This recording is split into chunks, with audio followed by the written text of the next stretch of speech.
যায়। আর এই যে হলো তার গাড়ি, আর তার গাড়িটা 35-36 দাম হয়েছে, দেয় নাই, উনি 45 হলে বেচবে। এই যে গাড়ি দেখেন। আর ওই যে একটা গাড়ি সারাদিন চলে, সারাদিন এক চার্জে 2 দিনও চলে। এই গাড়িটা চাইছে হলো 55,000, সে 40-42 হলে ছেড়ে দিবে। আর ওই যে আম গাছ তলা বসা আছে একজন, ওই ভাই।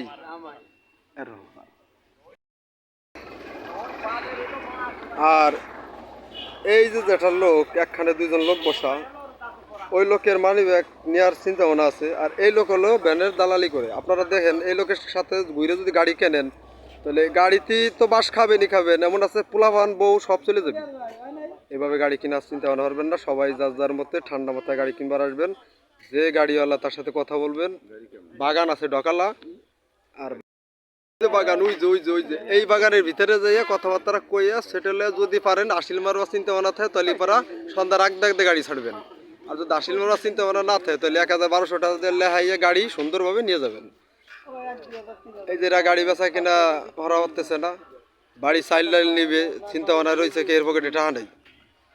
না আমিও চিন্তা ভাবনা করবা লাগছে, না আমি কি আর মানে তাই তো বুঝার ভালো কিন্তু ওই যে একটা গাড়ির কথাবার্তা হইতেছে, হয়তো টাকা পয়সা কম বেশিতে হয় নাই, হওয়ার চিন্তা ভাবনা আছে। আর ওখানে 2জন 1 নম্বর দালাল আছে, আর একেবারে সেকেন্ড দালাল আছে একজন। এরা মাঝে মাঝে টাকা নিয়ে মারামারিও করে।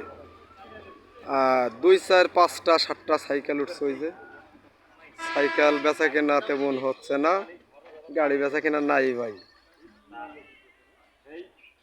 আপনাকে সুন্দরভাবে ভিডিওটা দেখাই। দেখেন বসা আছে, এই যে আমরা 2জন মানি ব্যাগ হারাই গেছে, তাই চিন্তা ভাবনা লাগছে কিভাবে খুঁজবো, কার কাছে খুঁজবো। আসলে 8 বাজার আসলে যদি মানি ব্যাগ হারাই যায় ভাই, আপনারাই বিচার করেন যে দুর্গতিটা কি ভাই। সত্যি এই লোকের মানি ব্যাগ হারাই গেছে ভাই, ভাই 2জনেরই। আচ্ছা আচ্ছা।